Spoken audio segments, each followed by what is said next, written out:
Philippines. Sumasayo ang Mighty C Network News. Mighty C Network News. Pinakasariwa at komprehensibong pagbabalita sa mga kaganapan sa loob at labas ng ating bansa. Hatid ng batikang broadcaster na si K5 Clarissa Berha. Kasama ang pag-uulat ng K5 News Team mula sa iba't ibang reyon ng ating bansa. Maririnig sa 55 himpilan at affiliate stations ng K5 News FM sa buong Pilipinas. Mighty C Network News. Mighty C Network News.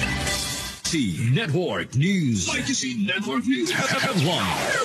At sa ulo ng mga nagbabagang balita, problema sa pagtaas ng HIV sa bansa tatalakayin sa cabinet meeting. DepEd ng Roxas City kasado na sa pagsisimula ng pasok sa paaralan ngayong taon sa lungsod. Sapat na supply ng gamot na luna sa HIV tiniyak ng DOH. Aprobadong 16,000 positions sa DepEd Negro sa Island Region, malaki umano ang tulong sa riyon. 20 pesos kada kilo ng bigas sa program sinimulan na sa Bacolod. Tatlong dating rebelde voluntaryong sumurrender sa mga otoridad sa Central Luzon. Samantala, isa patay 17 sugatan sa banggaan ng 2 sasakyan sa Cagayan de Oro. Isang babae sa Samar patay matapos saksakin ng... Magandang tanghali, Pilipinas. Ito ang Mighty C Network News. Mapapakinggan sa Moycast sa 62 himpila ng K5 News FM sa buong kapuluan. Ako ang inyong tagapagbalita, K5 Clarissa Berha. At sa unang detalye ng mga balita, tatalakayin ng gabinete ni Pangulong Ferdinand Marcos Jr. ang panukala ng Department of Health o DOH na magdeklara ng National Public Health Emergency dahil sa pagtaas ng kaso ng Human Immunodeficiency Virus o HIV sa bansa. Sinabi ni DOH Secretary Ted Herbosa na kanilang ipinasa na ang memorandum ukol sa nasabing usapan kay Pangulong Marcos at kay Executive Secretary Lucas Bersamina. Mayroon nang itinakdang petsa sa pulong kung saan ito ay makailang ulit nang naipagpaliban dahil sa pagiging abala ng mga opisyala.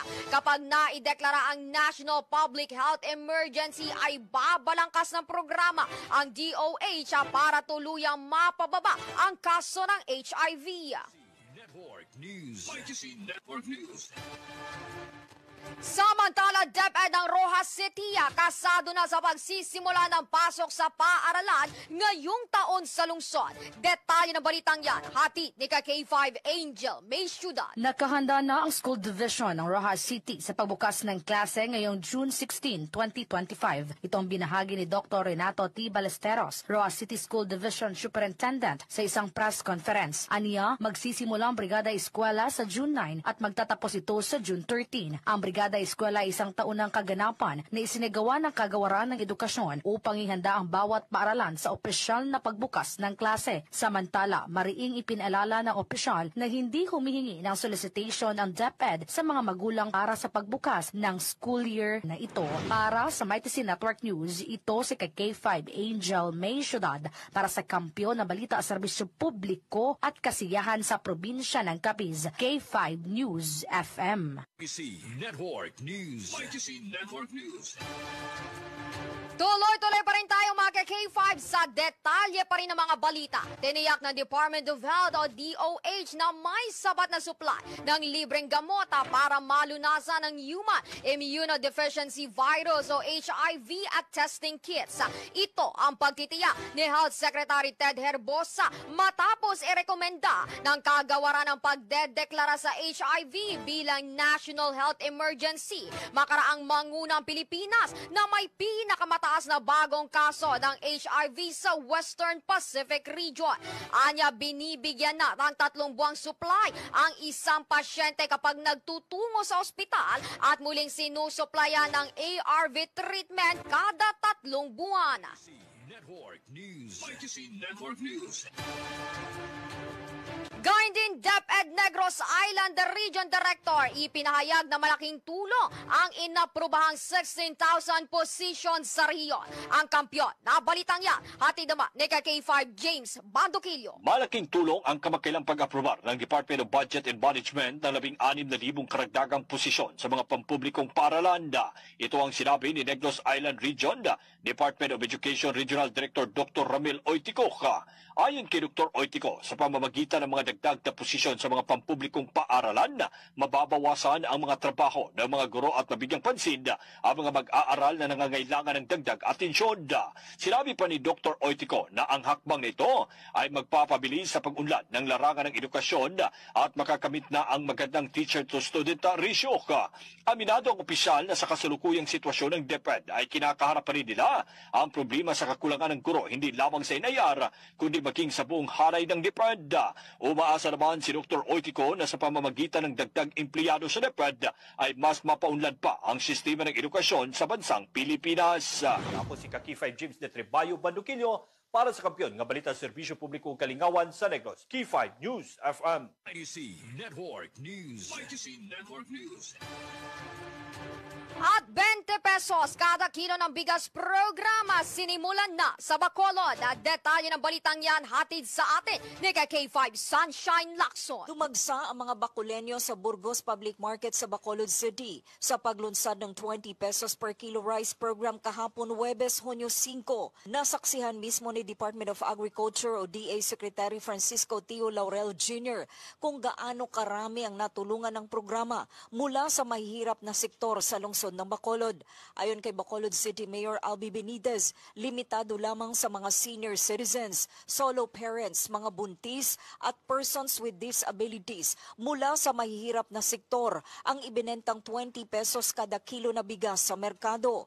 Ipinangako ng alkalde na palalawakin pa ang beneficiaries ng 20 pesos per kilo rice program matapos ang isasagawang inventory. Napag-alaman na 5,000 sako ng bigas ang paunang inilabas ng Bacolod LGU na ibinenta ng 20 pesos kada kilo. Makakabili naman ng hanggang 10 kilo ang bawat mahihirap na pamilya sa lungsod. Ayon kay DA Secretary Laurel, aabot pa ng hanggang 15 milyong Filipino ang matutulungan ng 20 pesos per kilo rice program ng Marcos administration sa Enero 1 taong 2026. Para sa MyTC Network News, ito si Sunshine Lacson. Para sa Kampiyon na Balita, Serbisyo Publiko at Kasiyahan sa Bacolod, K5 News FM. ITC Network News. ITC Network News. Samantala, 3 dating rebelde voluntaryong sumurrender sa mga otoridad sa Central Luzon. Detalye ng balitang yan hatid sa atin ni K5 Ruel Tarayaw. Sa layong mamuhay ng normal kasama ang kanilang mga mahal sa buhay sa komunidad, voluntaryong sumurrender sa mga otoridad ang 3 dating miyembro ng Communist Terrorist Group sa magkakahiwalay na lugar sa Tarlac, Nueva Ecija at Zambales. Batay sa ulat kay Central Luzon Police Director Brigadier General Jean Salvador Fajardo, ang mga voluntaryong sumurrender ay sina alias Ka Patrick ng Tarlac, alias Kalito ng Nueva Ecija at alias Kasiling Ramos ng Zambales. Kasama ang isinuko ng mga dating rebelde ang isang shotgun na walang serial number, isang improvised shotgun at mga bala at isang homemade caliber 38 na baril at 3 bala na gamit ng mga ito sa pagkikibaka. Ayon kay General Fajardo, ang patuloy na pagbabalik loob sa gobyerno ng dating mga rebelde ay isang malinaw na tagumpay ng mga inisyatibo ng pamahalaan at PNP upang isulong ang kapayapaan at kaayusan sa rehiyon. Ito si K5 Ruel Tarayaw para sa Kampiyon na Balita, Serbisyo Publiko at Kasiyahan sa buong Central Luzon, K5 News FM. ITC Network News. ITC Network News. Tuloy-tuloy pa rin tayo mga K5 sa detalye pa rin ng mga balita. Isa pataya, 17 sugatan sa banggaan ng 2 sasakyan sa Cagayan de Oro. Detalye ng balitang yan, hatid naman ni K5K Buscaino. Isa ang patay at 17 ang sugatan matapos magsalpukan ang 2 sasakyan sa Cagayan de Oro. Dead on arrival sa hospital ang truck helper na si Reggie Villarrubia na nakatira sa Gango, Libuna, Bukidnon dahil sa lakas ng pagkakabangga at pagkakaipit sa sasakyan. Ayon kay Kokpo Traffic Enforcement Unit Investigator, Police Staff Sergeant Maximo Judaya, sakay ang 17 katao sa Donsals Modernized Bus at Yellow Mitsubishi Elf Truck na dinala sa magkaibang hospital sa Cagayan de Oro. Halos lahat ng mga sugatan ay residente ng Taguluan, Misamis Oriental. Nangyari ang insidente sa CM Recto Highway, Purok 13, Sitio Baloy. Magkaiba ang direksyon ng dalawang sasakyan. Nasa outer lane ang truck na papuntang west habang sa inner lane ang bus na pais ang direksyon. Biglang di gumana ang brake ng truck kaya head-on na nagbanggaan ang dalawang sasakyan. Patong-patong na kaso ang harapin ng elf truck driver kung walang amicable settlement na mangyayari. Nasa kustudiya na ng Kokpo TU ang 43 anyos na driver ng truck na si Alexis Navarro. Ako si K5K Buscaino para sa Kampiyon na Balita, Serbisyo Publiko at Kasiyahan, K5 News FM. YTC Network News. YTC Network News. Samantala, isang babae sa Samar patay matapos saksakin ng sariling asawa dahil umano sa selosa. Mr. nagpakamatay. Detalye ng balitang yan, hatid na ba ni K5 Jaime Gravador. Patay ang isang misis matapos itong pagsasaksakin ng sarili nitong mister dahil sa pinaniniwalaang selos ang siyang naging sanhi sa Purok 4 Barangay Tinani, Paranas, Samar. Alas 5 ng hapon, Hunyo 4 taong kasalukuyan. Kinilala ang biktima na si alias Isa, 38 taong gulang, at ang mister nitong suspect na si alias Boy, 48 taong gulang. Ayon sa inisyal na resulta ng investigasyon ng kapulisan, habang naglalaba ang biktima, bigla di umano itong nilapitan ng kanyang mister at walang habas itong pinagsasaksak hanggang sa bawian nito ng buhay.